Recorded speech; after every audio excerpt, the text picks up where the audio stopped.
To be the video chapters that we're going to be discussing today. And let's stop wasting time and let's get on with the video. Mindset tip number 1, positive thinking. We need to learn to be more grateful for what we have now instead of always expecting more and more and more, because we're not going to be satisfied with that. I'm not telling you to not strive to have more in your life, but if you're going to sit here and think, oh, my life is so bad because of this, this, and this, what's going to make you be grateful for everything else that's going to come your way? You have to change your mind from I have to I get to. I can't believe that I have to go to work tomorrow. I get to go to work tomorrow so I can make good money, be financially stable, and have a career that I like. I can't believe that I have to go to the gym tomorrow morning and I'm tired and sleepy. No, I get to go to the gym tomorrow morning so I can work on my dream body, have a good relaxation with my mental, relax, push myself beyond my limits, and have all the good, happy, feel good endorphins after your workout. Like, how much better are you gonna feel after you're done? Because unless you start being grateful for the small things you have now, you're never gonna be satisfied with what you have. You're always going to be looking for more and more. What's the best job I can have? What's the most amount of money I can make? What's the best physique that I can possibly have? Like, you're never gonna be satisfied with what you have.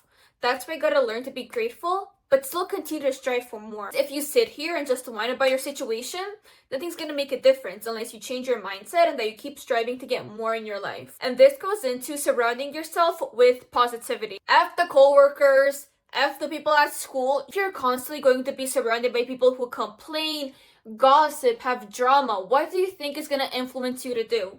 Have that exact behavior. You are the average of the 5 people that you hang out with. So what does that say about you? You're always going to be constantly surrounded by people who go out and party and have fun, and that's not the lifestyle you want to live.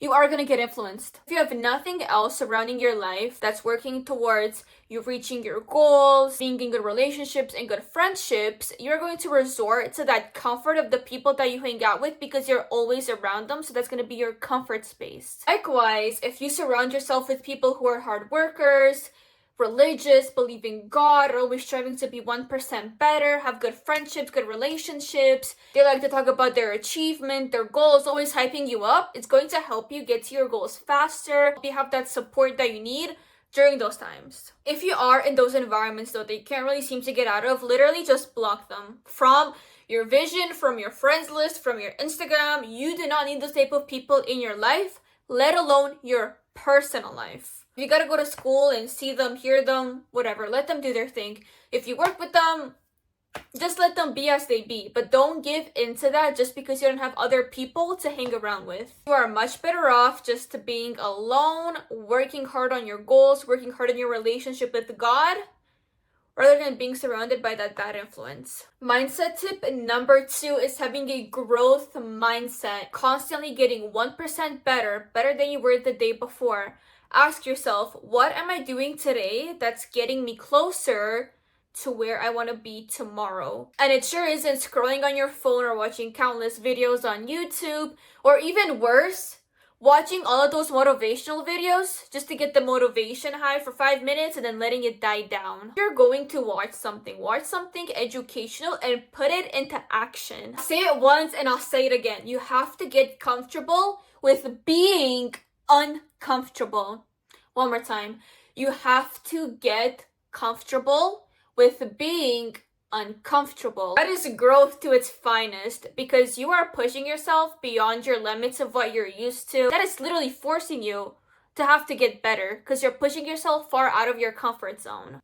Let's say that you want to start going to the gym, but you're too scared to. Okay, I'm not gonna throw you to the tigers and tell you to freaking do cartwheels in the middle of the gym, but start off with small milestones and work your way up towards a bigger goal. When you're in your comfort zone, you'll push yourself out a little bit. You'll see that it's not that bad. You get over your fears, and then you're back to square one because now you're in a comfortable place again.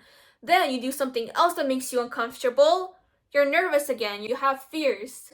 And then you just keep repeating this process until you are doing cartwheels in the middle of the gym. I believe that we spend too much time worrying about the outcome it's gonna be, what other people are gonna think about us, instead of just doing it. And then you realize it's actually not that bad. I'll give you an example. You would not catch me taking my phone out at the gym to film. Absolutely not. I literally have a video from when I wanted to start filming at the gym, and I got out my phone and I filmed me doing little 5 seconds little snippet on the Stairmaster, but then I got too nervous and I didn't post it. Then the next time I did it, I put my phone up against my water bottle. Well, it's pretty discreet, but I can still get a good workout shot in. Now I have my tripod, my ring light, my mic, my whole gym bag. I have a full setup just to film at the gym. No matter what your fear is, I'm telling you, it's not that deep.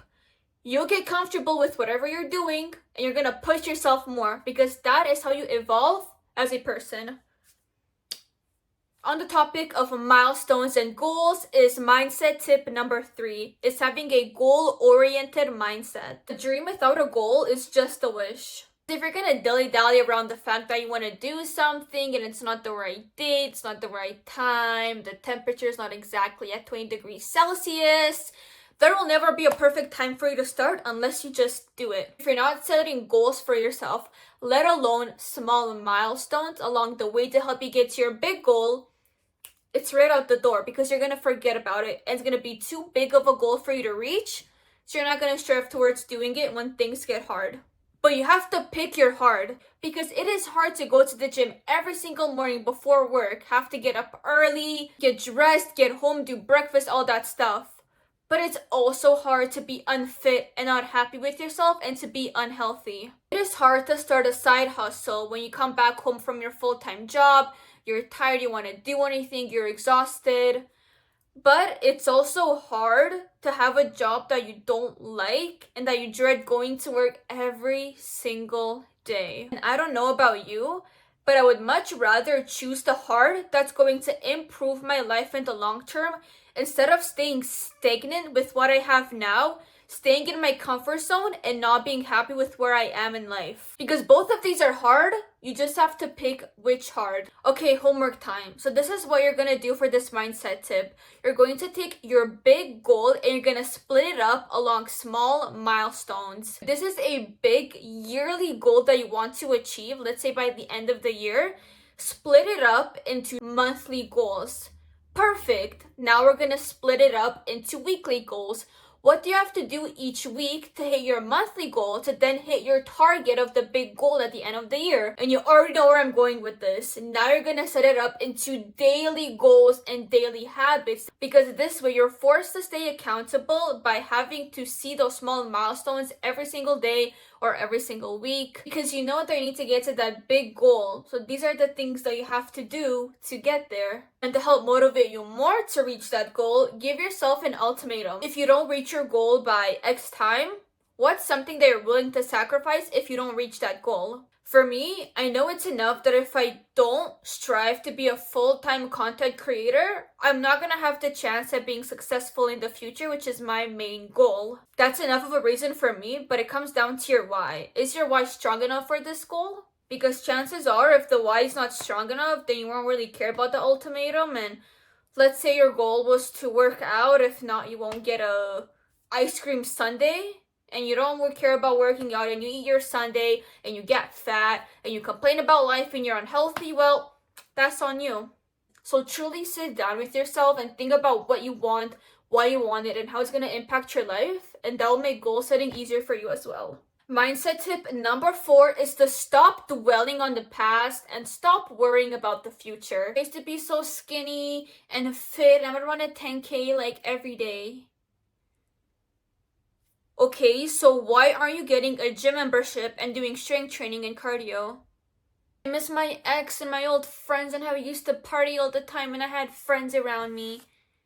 So you're saying that you miss your bad habits and the times when you weren't your best self? Babes, those people are out of your life. They are not part of who you are anymore. Why are you so focused on who you used to be and not striving to be the person who you want to be? You sitting here in a rot of pile of complaining and despair and why me? Is not gonna help you improve any better. You focusing on the people who you used to have in your life when you've clearly leveled up and gotten so much better than they are right now is embarrassing. Why are you doing that? Why are you comparing yourself now to who you used to be and why do you miss that part of you? Oh, because I had friends around me. Okay? Those aren't friends. Those are just people that were in your comfort space that you felt good with. Those people are not going to help you get to your goal. So stop thinking about the past. But at the same time, stop worrying about the future. Gosh, what if this happens? What if I don't make it to this time? I don't reach X amount of money. What if I don't have a good husband? But what if you do? What if God has such an amazing plan for you? You don't even know. You don't even know what's gonna come. You don't even know the life that He wants to give you, the relationships He wants to bless you with, the financial stability you're gonna have, maybe financial freedom that you're gonna have. You don't know these things until they happen. So why are you sitting here consuming your time and energy worrying about them instead of just casting all of your anxieties onto Him and letting Him build your life the way that's going to be best for you? Dwelling in the past is going to make you miserable, but worrying about the future is going to make you live in events that are probably never going to happen. What you can do is look at your past, but look at how far you've come. And look at it from the positive aspect of, wow, I have good habits now. I've leveled up in life. My relationship with God is so much better. I have a good career. I have a good friend circle around me. Look at how far you've come. Same for your future. Think about what you want to have. Imagine the type of life you want, the type of relationships you want to have, an idea of what career you want. But don't dwell on it and don't worry about it, because that's not doing you any good. That's making you miserable. You're living a negative life instead of looking from the positives of each aspect. And we already talked about a positive mindset, so take these into account with your notes. Last but not least is mindset tip number 5, and that is to always trust in the Lord. This may be one of the hardest things to do today, because it's hard to submit to Him and hard to be vulnerable to Him when we're going through these things. Because we get cocky and egotistical and think that we can do it on our own, but yeah, we always end up coming back to Him. Funny how that works, huh? Always have faith, trust, and hope that it's all gonna work out, and this is all part of His plan.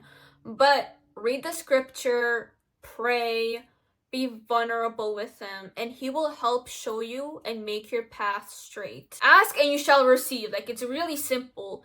But again, God is not a genie. He's not here to freaking make a wish. Dear Lord, I pray that you help show me my desired life. No, He wants to have a relationship with you and have faith in Him and talk to Him and get to know Him, because He will improve your life that much better. I mean, He is our creator after all. Comment down below something they're going to start implementing today. Use the chat below to keep yourself accountable with what you commented on this video. All of my social media and links are going to be down in the description below, where I post a little bit more about my life, day-to-day, a little bit more up close and personal. I'm so thankful for you guys watching this video. I love you all, and I can't wait to see you all in the next video.